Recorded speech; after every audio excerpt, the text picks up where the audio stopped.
guys, I'm back with my 1 month 1 palette video for July and talking about what I'm going to use for August. I've had to film a few videos today, so if I sound a little out of breath and a little tired, that's why. So let's just get started. This month I used my Urban Decay Naked palette, the original, which is just, it's just a classic. I think this was the first like true blue eyeshadow palette I ever owned, because leading up to this, I don't think we saw like a ton of pre-made palettes. I guess I saw some, but usually it wasn't like you were interested in the whole palette. I guess they didn't have a lot of neutral palettes at very least. And this is what it looks like if you're unfamiliar. I had the one that came with the double-ended eyeliner, which I've already used up this year. Now I think it comes with a double-ended brush. But it is just, it's a beautiful palette. Sometimes I've gone in phases where it's kind of like, yeah, it's not the best thing in the world, and then other times I absolutely love it. I will never get rid of it because it is amazing. Plus, it was my first real eyeshadow palette I ever owned, and you can do so much with it. If I'm ever bored with my makeup and I don't really know what I want, or I'm going on a little vacation, I can always take this, and it's definitely a good standby.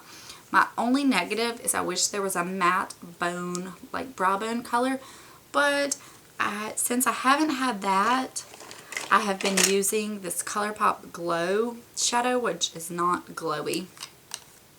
And I've just been using this as my brow bone color for the month, and it's worked perfect. It's just been a little single I can take with me, and so it hasn't been any trouble really. Okay, I do not have any clips to show you. I'm going to show you the look that's on my eye, which is kind of like a clip-on, and I'll explain why in just a second. So I guess we'll go ahead and go through that. I'm wearing a mix of Naked and Buck in my crease, Toasted on the lid, and Glow on my brow bone. Sorry for my skin, it is a hot mess right now. That's been one reason I kind of haven't wanted to film the looks, because I have to get so close up to the camera that I just have felt a little self-conscious.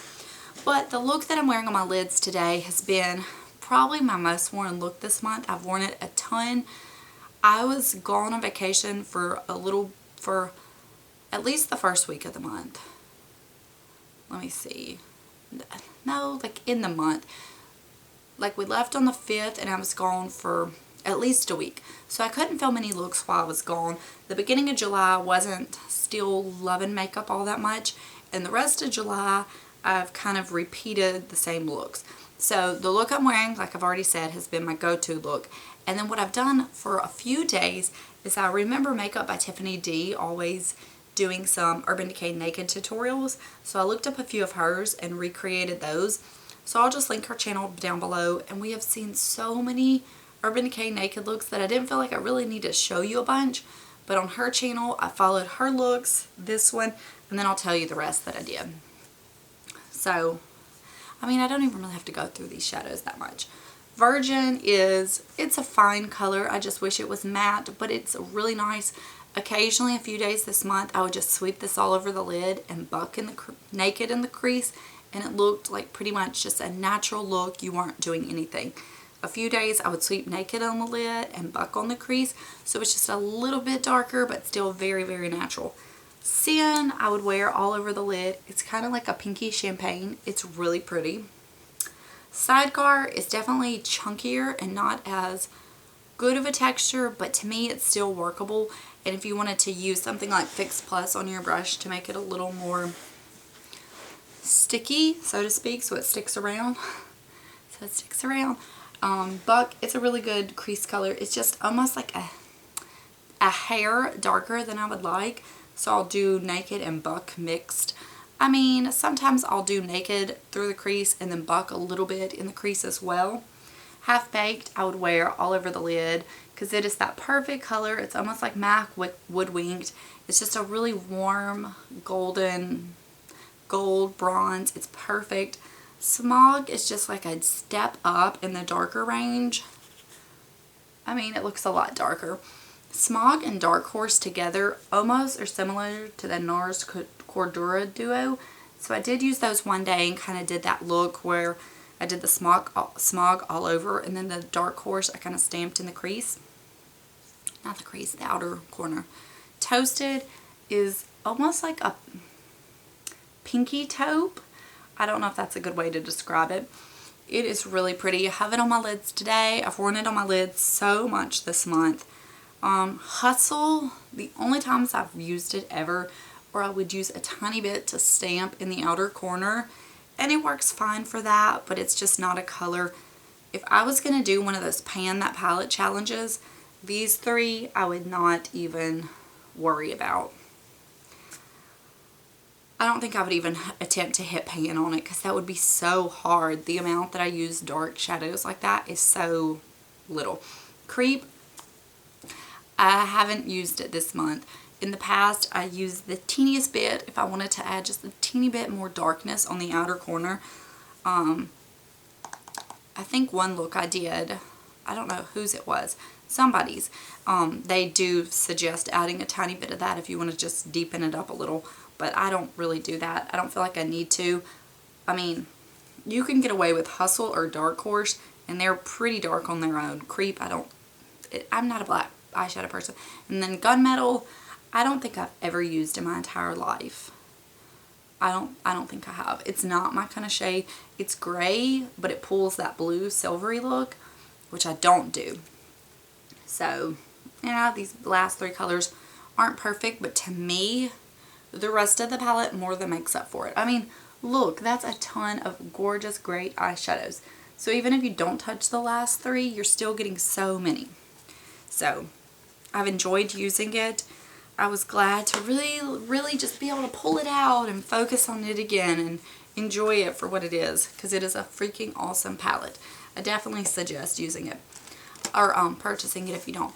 I do really like Naked 2 as well, and I almost did that this coming month, but I'm saving it for the cooler months. So what I'm going to do this month is I'm actually going to do two palettes.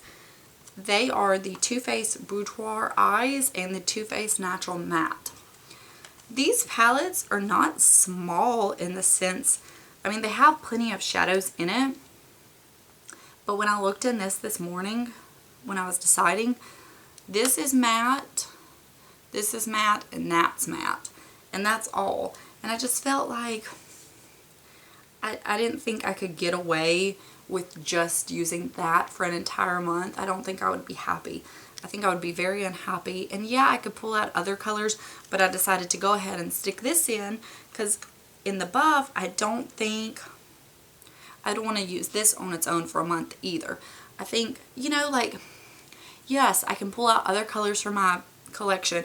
I can use whatever colors I want to go along with these, but I want to be able to have them have their own 1 month 1 palette to discuss them. And unless I put them in a 1 month 1 palette, then you're just going to hear like ideas here and there, where this way you're going to hear about both of them for the entire month. Does that make sense? And I think with both of these, I'm going to have plenty of choices.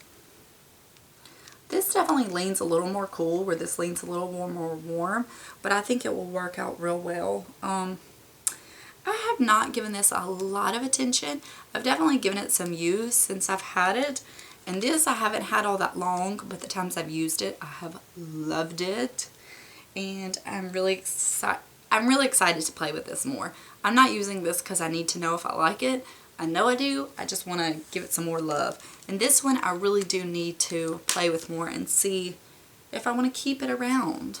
So I think that's what that is what I'm going to do for this month. And I'm pretty excited about it because they're just fun eyeshadow palettes. And that's a good way that I can use them both consistently for a month instead of just like, an add-in to kind of help you along. That way I can really give you a true review and idea at the end of the month. So, and I kind of knock out 2 palettes because I'm trying to finish it up this year because I'm loving it. I don't mind it, but I'm kind of ready to be done. I want to get back to just using whatever I want. Even in like that time, I may use a whole palette for a whole month, but I want to just like do it on my own terms.